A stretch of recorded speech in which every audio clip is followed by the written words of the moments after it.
Good afternoon, everyone. Thank you for joining us today at the Provincial Emergency Coordination Center for today's update on Alberta's wildfires.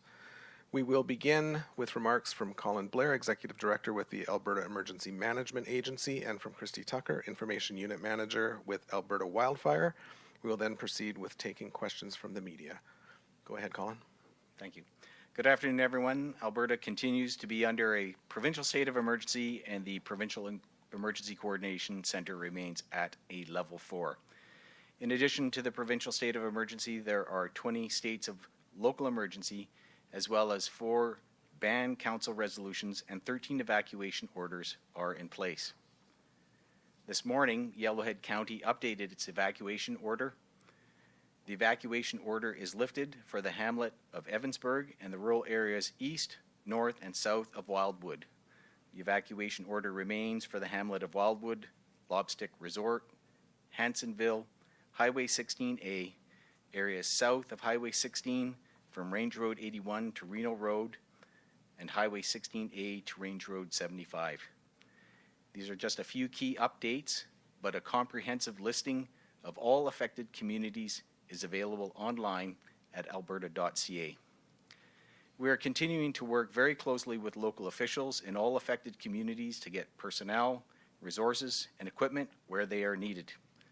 I want to remind everyone that the situation can change rapidly, and it's important that residents in affected communities remain in touch with their local authorities.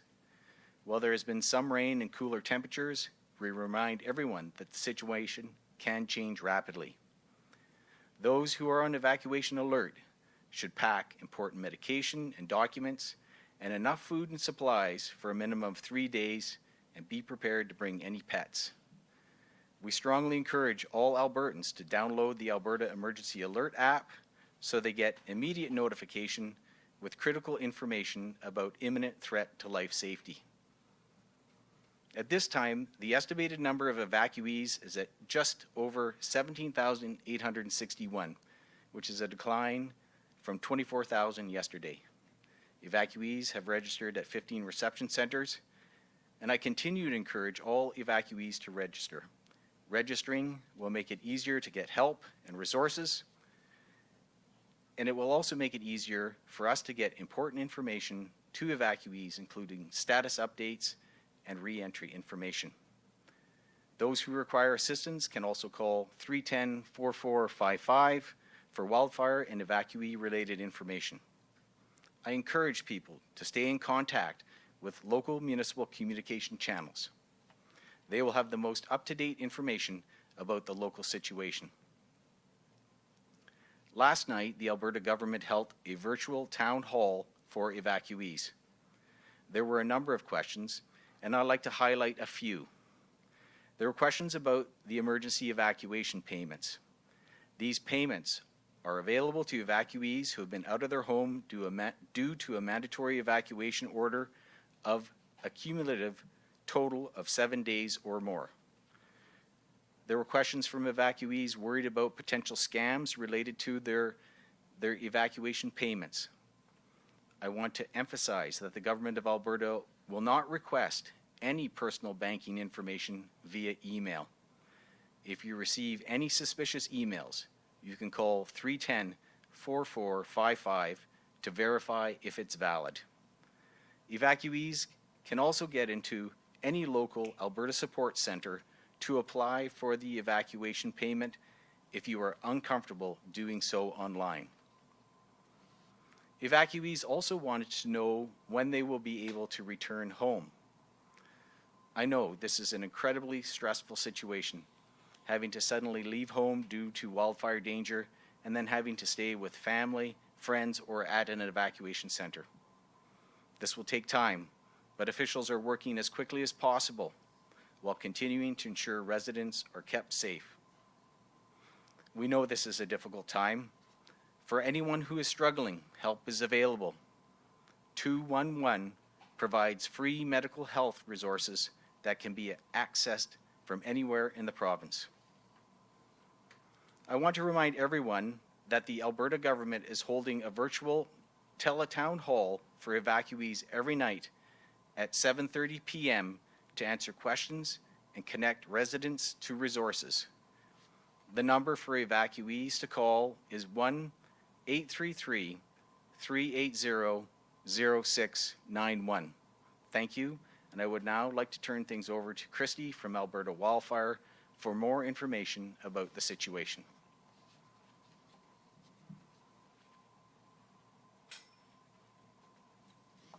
Thank you, Colin. There are 78 wildfires in the forest protection area of Alberta right now.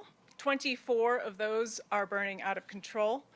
And so far this year, we've had 421 wildfires burning 410,000 hectares. For context, that's about double the average area burned for the entire wildfire season, and it's only May 10th. Many parts of the province have seen showers and thunder showers over the last couple of days, but the north of the province remains warm and dry. Tomorrow, we expect low humidity and high temperatures in the northern boreal, which could make wildfires more active up there. Albertans may see more smoke and activity on wildfires as it warms up towards the weekend. Even though it's been cooler, we continue to get new wildfires starting up, which we are able to target with initial attack. We've been successful in fighting those wildfires while they're small before they grow. And through this break in the weather, we've been getting ready. Firefighters have been working hard, preparing for more challenging conditions, building fire breaks around communities, and making use of fresh firefighters coming in from outside the province. We've sent out teams from BC, Ontario, Quebec, the Yukon, New Brunswick, Oregon, and Alaska.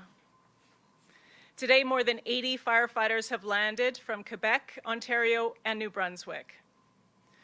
Given the current situation, we've strategically grouped many individual wildfires into what we call complexes. We can assign a team to manage a complex, which means they can efficiently use resources to tackle several wildfires in the same area.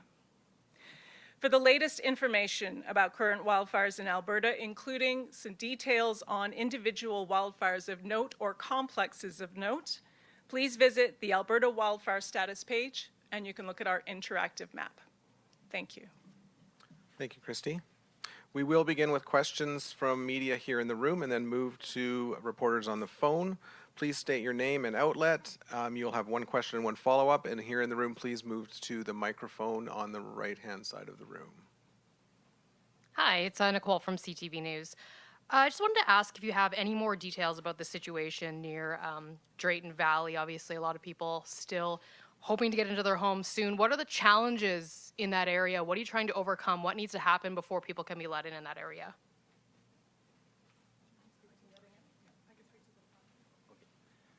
Hi, Nicole. I think we're both going to take a shot at this question for you. So, I think Drayton Valley is now moving into a stage where they are looking at reentry planning. There is still activity ongoing with respect to making sure that the wildfire situation is under control, but preparations are underway to look at reentry. So, I'll just ask Christy to see if she's got any additional information on the wildfire.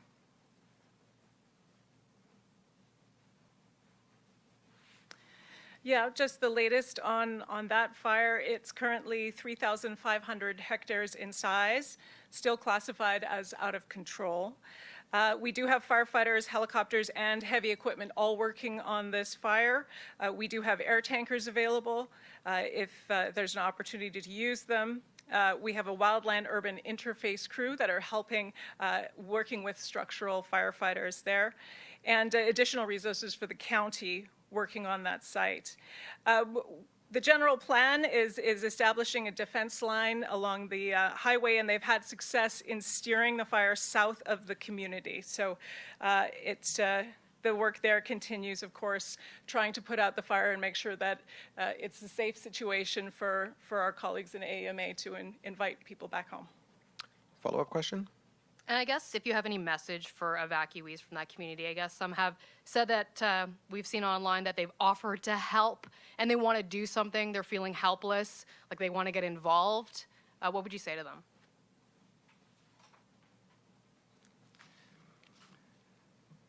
I'd say two things. The first one, of course, is to be patient. It's going to take some time, and they're not actually going to start moving on anything on re-entry until things are under control. The second item is with respect to volunteering, and we have on our alberta.ca site, we have a location where people can go and send an email in that will go into a queue. We'll send an immediate response to people to let them know that we've received it. But I'll just say this, is that we do not want to overwhelm the local authorities, the Emergency Operations Center, or the Incident Commander as they take the action that's required. So people may find that they've put their email in and not get a response because folks are very much focused on the resources that they have in hand and the efforts that they need to move to reentry. Any other questions here in the room?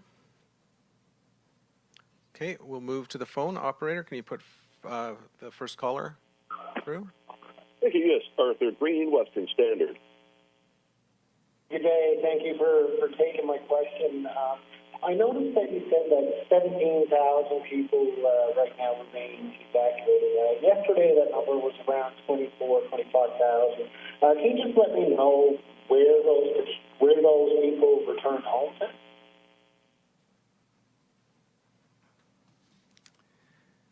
So the number that's provided is an estimate that's based upon what we've seen come into reception centers.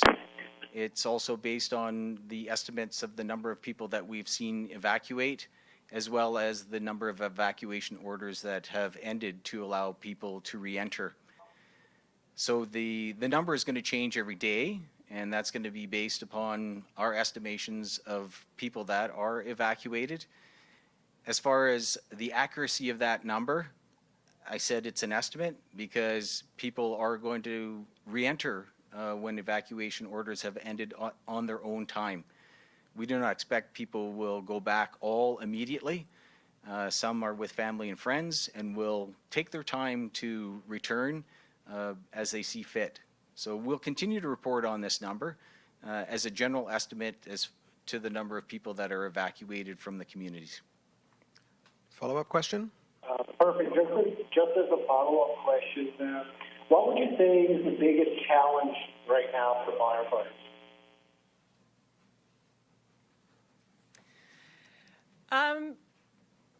I think the firefighters are certainly getting a better leg up than they had seen in the previous week.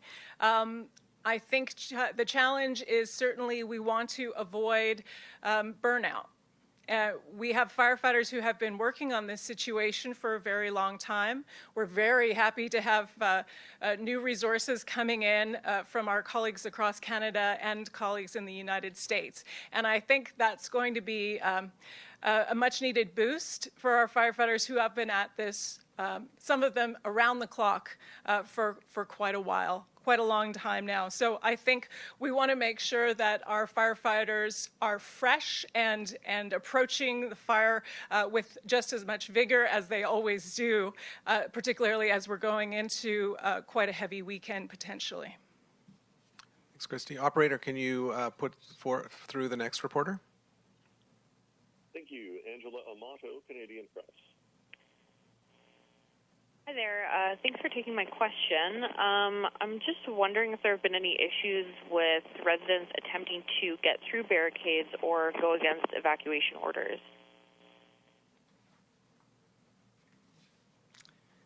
Well, thanks for the question, Angela. There has not been significant reports.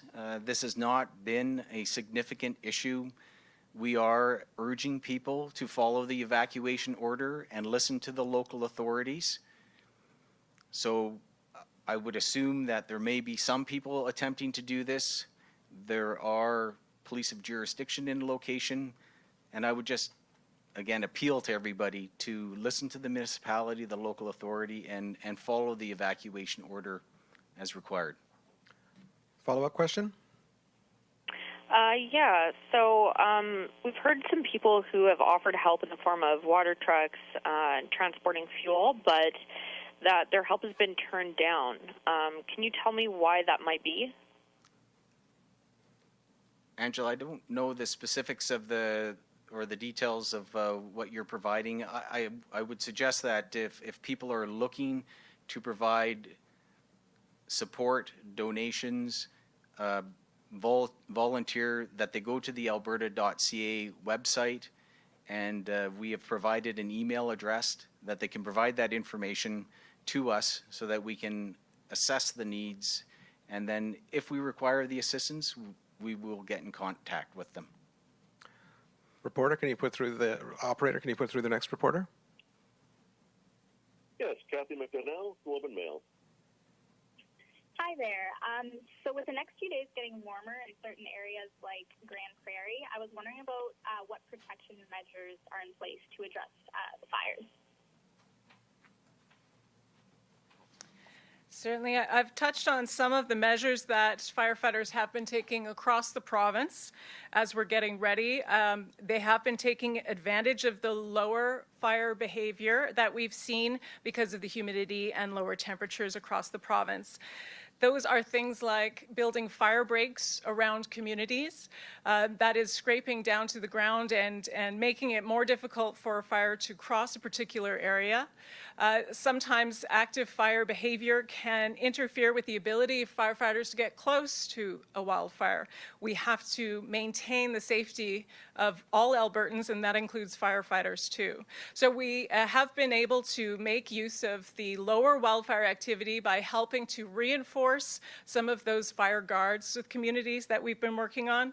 As I said, we've been moving resources around, working with some of our colleagues that have come into the province, and just preparing in that way to make sure that we have fresh teams on site and we're able to take on any new challenges.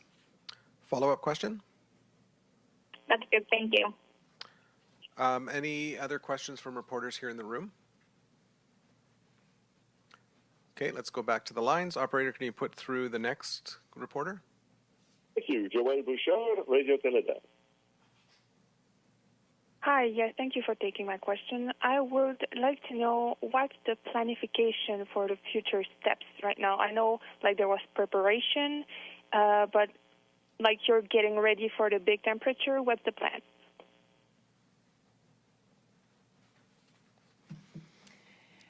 We will continue to fight fire the way we fight fire all season long, and that is looking to our priorities. Number one priority is human life and protecting communities.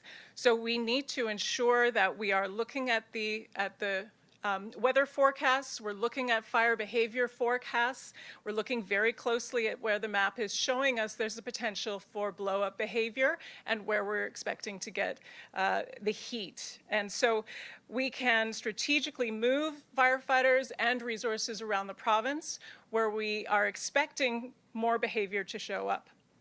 And we'll ensure, of course, that our reinforcements are there, and the province has made it clear that we'll have all the resources that we need in order to tackle this wildfire season.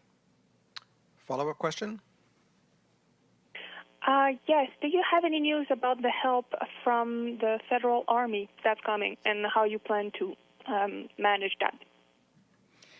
We are already working very closely with the Canadian Armed Forces. We have a plan and we're ready to go. But that's all I can say. Thank you. I think that's it for questions. Any last questions here in the room? Okay, operator, any more questions on the phone? There are no additional calls on the phone. Okay, thank you, everyone. That's all the time we have for today. Please note that there will be a media situation report distributed later today, and we will have this availability again tomorrow at 3 o'clock. Thank you.